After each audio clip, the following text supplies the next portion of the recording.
Bonjour, bonsoir, chers compatriotes, vous qui nous suivez depuis très longtemps. Je me présente pour ceux qui me verront pour la première fois. Je suis Van Manchette, un citoyen congolais. Je vous parle en tant que porte-parole de Diable Rouge Concept, qui est un mouvement culturel qui milite en faveur d'une meilleure visibilité de notre pays, le Congo. Je tiens tout de suite à souligner que nous sommes un mouvement apolitique. Vous avez été nombreux à nous solliciter pour nous exprimer sur la situation qui prévaut actuellement au Congo-Brazzaville. Dans un post très récent, publié sur notre page Planète Rouge, nous avons indiqué que tous les membres du comité de pilotage vont faire des séances vidéo pour vous livrer leurs impressions sur les événements du moment. Il ne s'agira pas pour nous de prendre parti pour un bord politique ou un autre. Ce n'est pas notre vocation. Mais comme vous le savez, depuis des années, nous avons été les premiers à tirer la sonnette d'alarme. Nous avons été les premiers à parler de la crise culturelle et identitaire multidimensionnelle que traverse notre pays, et cela dure depuis des années. C'est d'ailleurs la raison pour laquelle nous existons. Sidney Borja a inauguré une série de vidéos la semaine dernière. Cette vidéo est la deuxième et il y en aura beaucoup d'autres. J'aimerais à présent m'adresser à toute la classe politique, qu'il s'agisse des membres de l'opposition, tout comme du pouvoir. Et pour ceux qui se poseraient la question de savoir en quel nom est-ce que je m'autorise de prendre la parole, je leur répondrai tout simplement, je suis un citoyen lambda. Je n'ai pas besoin d'avoir un agrément politique pour prendre la parole. C'est tout naturellement que je m'exprime en tant que fils de ce pays. Les intérêts du pays nous concernent tous. Je sais très bien que nombreux de mes compatriotes ont peur de parler à visage découvert parce qu'on les a habitués, on les a conditionnés dans un système où la parole peut valoir à une personne de passer son existence à regarder par-dessus son épaule ou à planquer sa famille pour être libre de s'exprimer. C'est pour cela que je prends la parole aujourd'hui, parce que je fais partie des 65% des jeunes qui constituent la majeure partie de notre population. Nous avons coutume de parler de la génération sacrifiée. Je l'avais dit sur le plateau de Télécongo et je le répète ici. Nous ne sommes pas une jeunesse sacrifiée. Nous ne faisons pas partie d'une génération sacrifiée. Je fais partie, avec les membres du comité et bien d'autres Congolais, de cette jeunesse consciente, de cette jeunesse active qui ne se laisse pas démonter et qui prend la parole pour dire les choses comme elles doivent être dites. Ce qui se passe aujourd'hui dans notre pays n'honore pas du tout le Congo. Nous n'en sommes pas du tout fiers. Diable Rouge Concept est là pour rehausser l'image du Congo. Mais les clichés que nous renvoyons au monde entier, les images que nous renvoyons au monde entier ne nous honorent pas. C'est pourquoi nous nous insurgeons contre l'ensauvagement du terrain politique. La pertinence des arguments devrait laisser la place à de meilleurs sentiments, en lieu et place d'une violence des propos et d'une violence des actions. Le Congo est notre patrimoine commun, c'est notre bien à tous. Et nous serons tous, un jour ou l'autre, appelés à la barre de l'histoire. Certains pour avoir pris la parole et pour avoir tenu des propos déplacés, peut-être, et pour d'autres, pour n'avoir jamais osé prendre la parole pour dénoncer ce qui devrait l'être. Ce que je fais aujourd'hui, c'est un devoir de mémoire, c'est un devoir de citoyen. Je prends ma part de responsabilité et je dis ce qu'il en est. Pour ceux qui sont allés à l'école dans les années 80, nous avions des manuels scolaires dans lesquels on pouvait lire « Oko montre la mère à Tati ». De nombreuses personnes se sont offusquées Mais quand on y regarde de plus près, est-ce qu'on s'est posé la question de savoir si ce Oko est peut-être né à Pointe-Noire, qui n'a peut-être jamais vu les contrées du Nord, d'où seraient originaires ses parents, et ce Tati, peut-être qu'il est né à Dolisie, peut-être qu'il est né à Makwa. C'est ça, Diable Rouge Concept.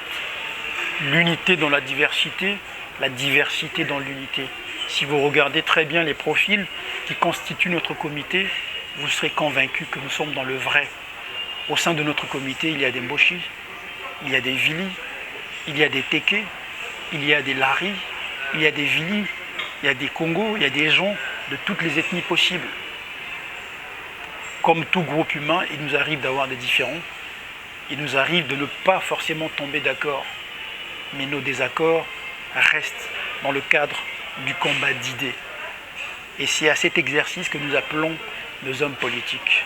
Ils doivent se ressaisir. Le pays est en danger. Est-ce que cela vaut la peine de mettre en danger la vie de milliers de nos compatriotes? Nous nous plaçons au-delà des débats de pâquerettes. Diable Rouge Concept n'a pas de considération politique à faire prévaloir. Nous n'avons pas présenté de candidat à cette élection et nous n'en présenterons aucun. C'est pourquoi nous appelons les hommes politiques, de quelque bord politique qu'ils soient, à prendre connaissance de ce manuel. C'est ça notre programme pour la jeunesse, le livret du diablotin. C'est ça notre message. Nous voulons que ce message passe à la postérité comme un legs précieux, comme un héritage. Nous parlons du fond de notre cœur parce que notre cœur saigne. Il saigne avec ce Congo. Nous en avons assez de subir le dictat de l'alphabet. Nous en avons assez de subir l'influence des points cardinaux. Nous en avons assez de nous faire dicter notre conduite par les consoles ou par les voyelles.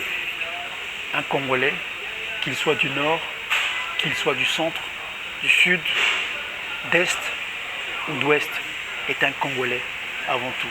Il est impératif pour la survie de la nation que nous nous pensions avant tout comme étant des Congolais, avant de se dire Lari, avant de se dire Mboshi ou tout autre. Nous ne faisons pas de la politique, mais les événements du moment nous imposent un devoir.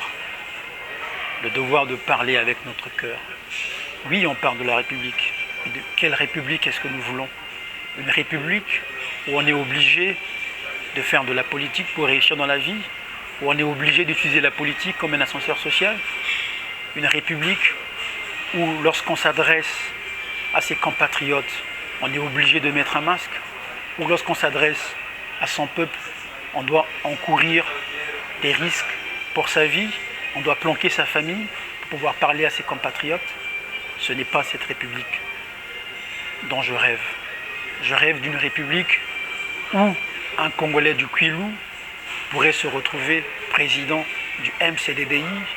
Je rêve d'une République où un ressortissant du Niari peut être président du PCT. Je rêve d'une République où, à la tête d'un parti dont le fief serait dans une autre région, on retrouve quelqu'un d'une autre contrée. Non pas par affinité ethnique, tribale ou régionale, mais par la compétence, par la méritocratie. C'est cela notre rêve. C'est cela, Diable Rouge Concept. À l'instar d'une équipe de foot où chaque joueur joue à un poste différent. Tous les Congolais du monde entier, chacun dans son domaine de prédilection, a une importance.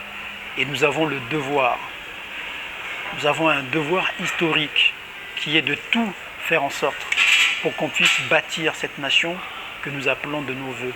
Le Congo est un et indivisible.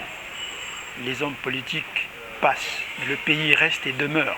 Ceux qui sont aujourd'hui au pouvoir ont été hier dans l'opposition. Et ceux qui sont aujourd'hui dans l'opposition ambitionnent de passer de l'autre côté. Mais le peuple, il est là. Il est souverain. Il reste l'arbitre.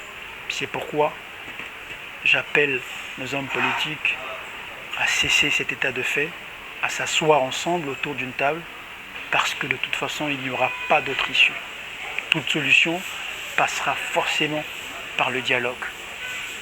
Et j'invite tous les compatriotes qui sont curieux, qui se demandent qu'est-ce que c'est que Diable Rouge Concept et qu'est-ce que Diable Rouge Concept peut apporter au Congo. Je vais encore vous inviter à lire le livret du Diablotin. Et pour cela, je vous encourage vivement à nous écrire à notre adresse diablerougeconcept@gmail qui s'affiche sur l'écran.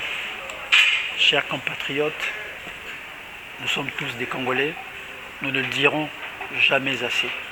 Nous avons un bien commun en partage qui est notre pays.